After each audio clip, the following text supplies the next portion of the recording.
All right, so we've got one more thing to talk about here, which is Star Wars video game related, which I thought was kind of interesting. And it's basically Star Wars made EA Games $3 billion. Wow, it's a lot Yeah, of money. it really is. So in this story, it kind of talks about how Disney purchased Lucasfilm for $4 billion, which they've already made that money back. And they got out of the video game business when they acquired Lucasfilm. They basically shut down LucasArts, and they licensed out the Star Wars license to EA in an exclusivity deal, which basically means EA was the only one who was allowed to make Star Wars games for a number of years. And they only got like a certain number of Star Wars video games produced because they were so slow and they canceled a bunch of them. But here it says Seeking Alpha reports that during a recent EA earnings call, CEO Andrew Wilson revealed that their Star Wars game titles have resulted in more than $3 billion in revenue and 52 million games sold. Wilson says, "We have generated a number of great franchises: Star Wars Knights of the Old Republic, Galaxy of Heroes, Battlefront, Jedi Fallen Order, and most recently Squadrons." And Galaxy of Heroes is a Star Wars game that I play daily. And it Mhm. should be interesting to note that of that 3 billion that EA made on their Star Wars games, 1 billion of that was strictly Galaxy of Heroes, and that's a That that's a that game mobile game. yeah, that game had its hooks in me for a little while. I mean, nothing like you, but I I can see that. These phone games are deceptive in how much money they can, get out of you over time, man. It's crazy. Yeah, and I've been playing that game for almost 2 years now, Yeah. and I'm just, like, addicted to it. I love it. Don't you play, like, 3 games at once? Yeah, I do, but I don't spend money on all of them. Right, right, I haven't right. I haven't spent money on Star Wars Galaxy of Heroes in a long time, but, Mhm. occasionally they get a few bucks out of me. But basically, EA was kind of under the Battlefront 2 scandal, where they put out Battlefront 2 and had all these microtransactions in it. It was Mhm. kind of pay to win, and I actually really liked that game. I played it hardcore for like a number of months before I kind of just decided, I got better things to do with my life. Um, and most recently, they had Star Wars Squadrons, which wasn't a big hit, but I think that was mostly because of the way that they kind of presented that. It was multiplayer only, and it had kind of like a lame, like, single player campaign. But their one single player game, Star Wars Jedi Fallen Order, is that what it's I called? think so. Yeah, that did really well. And so like before then, they had EA kind of had this policy: oh, we're not going to do single player games. Everything's in live services, which are basically multiplayer games that they can sell stuff to. And but they faced this huge backlash after Battlefront 2 came out, and so like they had to kind of reevaluate their strategy, and it caused a kind of a rift between EA and Disney in terms of like the bad press that was getting out there for it. Mhm. And then just recently, Disney did not renew the exclusivity deal with EA. So EA still has a license to make Star Wars games, but now Disney is free to license it out to whoever wants to make Star Wars video games. And so Activision and a bunch of these other big video game companies jumped on that, and now we're going to be getting a whole lot more Star Wars video games from a whole lot more different companies than just EA, which I think is a good thing. Yeah, that's a great thing. That's a really good thing. Competition makes, things better. So Yeah, because I think EA had exclusivity for something like what, 5 years? And in that time, they produced something like 4 games, yeah. 4 or 5 games. I mean, like, it was an absurdly low number compared to like LucasArts' heyday, where they were putting out Mhm. tons and tons of games. And Star Wars is such an IP. Like, anything you put out that has Star Wars in the title, people are going to buy it. People are going to play it. You know. Yeah. But Yeah. Yeah, like my video game playing, I'm kind of a weird place because I was going pretty hard there for a little while, but I'm trying to figure out what I wanna play right now, and it's hard because there's so many these games all feel so corporate and shilly now. Yeah. for you know what I mean? So it's hard to for me to get into something at the moment. I've always And wanted. that's and I was just I think that's the problem with these companies that have exclusivity rights to these games is they make these things and they just there's something off with them, you know. Yeah. So Like, I've always wanted Star Wars games like the Civilization franchise. Like, I mhm. want a Civilization game set in the Star Wars universe. I also want, like, a Master of Orion type Star Wars game where Yeah, it's like a 4X strategy game, but set in the Star Wars universe. There's so many things that you can do with the IP that they just aren't doing. And right. one of the reasons I love Galaxy of Heroes so much is it's a hero collector game. So you get to collect Mhm. all the Star Wars characters and you get to, like, level them up and you get to play with them, and it's a lot of fun for me as a Star Wars fan.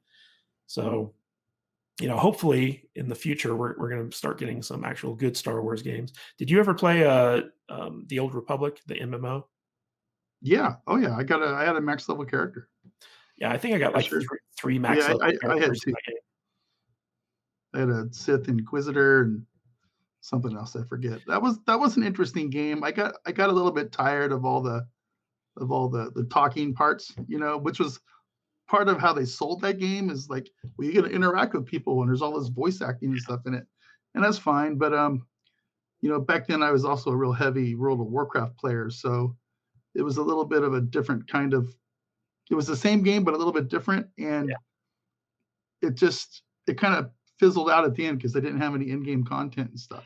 So, but it was a Yeah, good game. I really enjoyed the storylines for all the different characters. Like, you'd want to play each class just to see what their Hmm. storyline was like.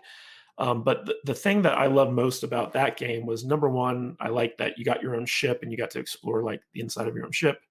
Yeah. And I also really liked the housing system when they finally introduced that. I spent so much money just buying like little things to decorate my different housing Yeah. stuff. Like, I got the Tatooine like farm, and I went in and like decorated the heck out of it. And I love that type of thing. It's Yeah. so stupid, but I love it. So it's Uh, like you'd be into Animal Crossing. yeah, yeah, something like that. But I bought like I bought a casino in the game, and I decked it out with like all these like slot machines and different like tables, and I'd bring in my guildmates and we'd role play like Hmm. like underworld Star Wars underworld stuff. It was a lot of fun. It was a lot of Yeah. fun. But unfortunately, the actual game itself was a little bit lacking. I didn't find it all that interesting.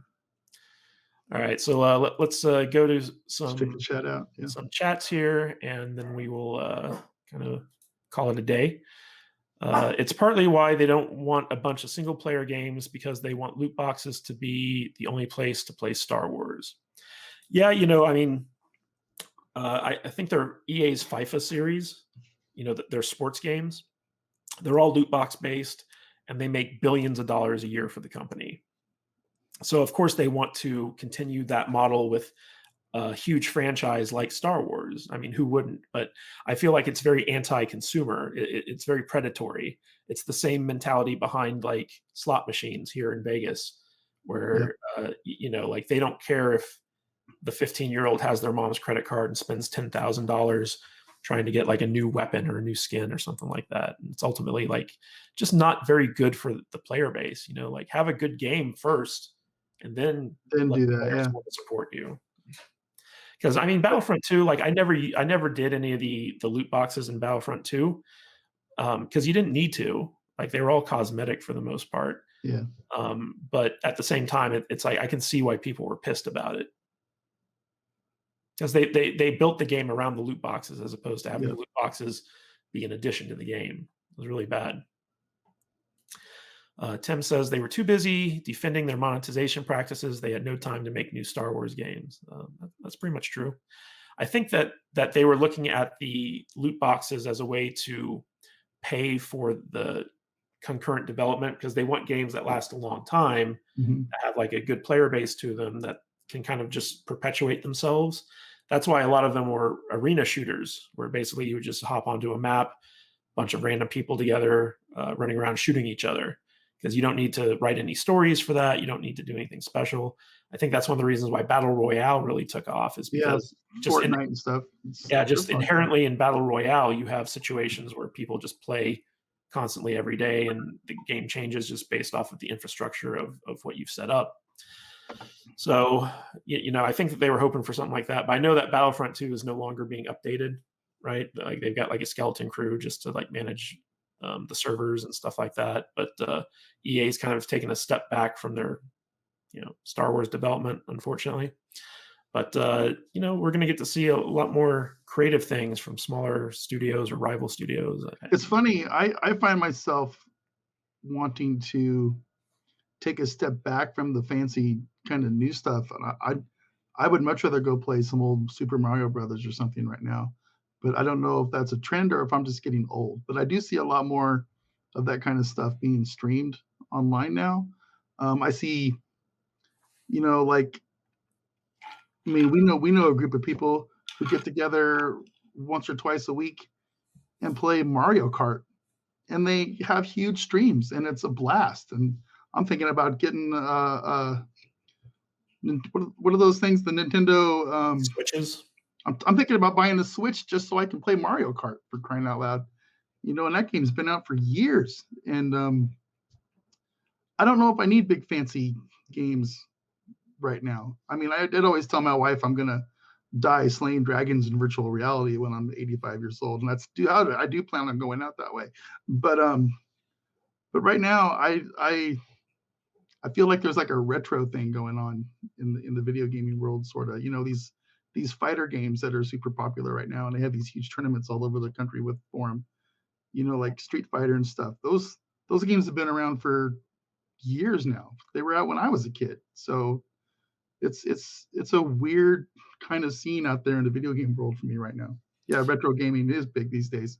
Tim, he just put that up there. So I like it. I like that trend. It makes me feel kind of young again. So Well, I mean, there are a lot of really good games out there. One of the things I love about Star Wars Galaxy of Heroes is just how casual it is. Like, you mhm, don't need to be it doesn't rely on, like, twitchy movements like right. some of the high level, like, Fortnite players and first person shooter players and stuff like that.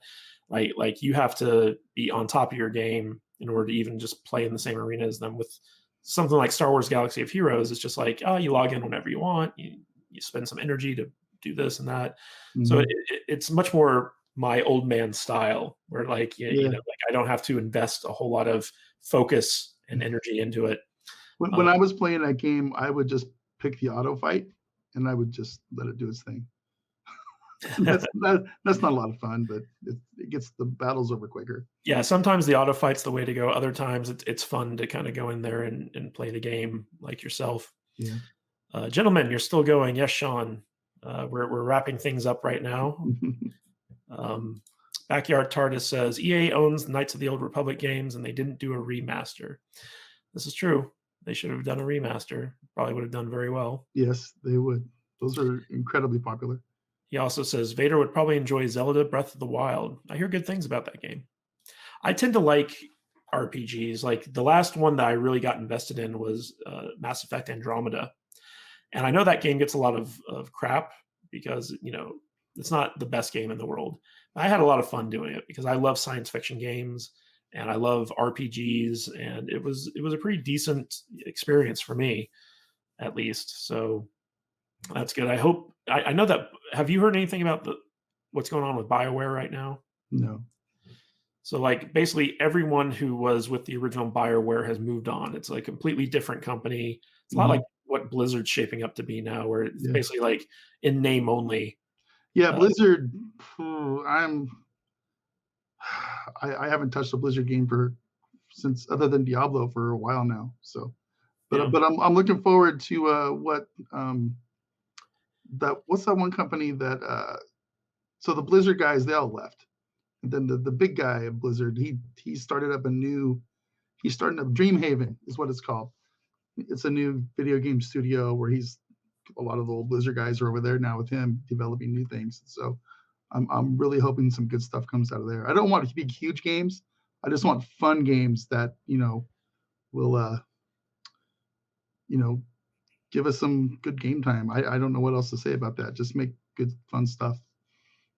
So Yeah, um, basically BioWare announced that they're killing Anthem because Anthem was such a disaster when they released it that they were going to go back and retool things and put out like an Anthem 2.0, and EA basically just said it's not happening. Like you Yeah. guys can't salvage this, and so they decided to shut it down. And that's kind of the current state of BioWare is just failure after failure.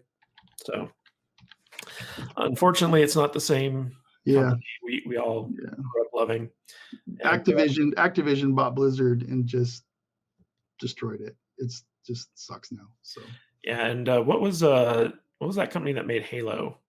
Um, I don't know. they went on to do Destiny. I know that like Activision bought them for Mhm. Destiny, and they forced them to do all this microtransaction crap. And that company eventually broke away from EA, and now they're doing Destiny full time, and people are a lot happier with how they're handling the game now that Activision Sean calling the Sean shot. says the company's name's Bungie, and I think he's correct. Yeah, So Bungie. yeah. That, that's it. So like once Mhm. Bungie got away from Activision, Destiny started getting good again, from what I hear. So it just shows the influence these big companies have on these Yeah. smaller developers, unfortunately.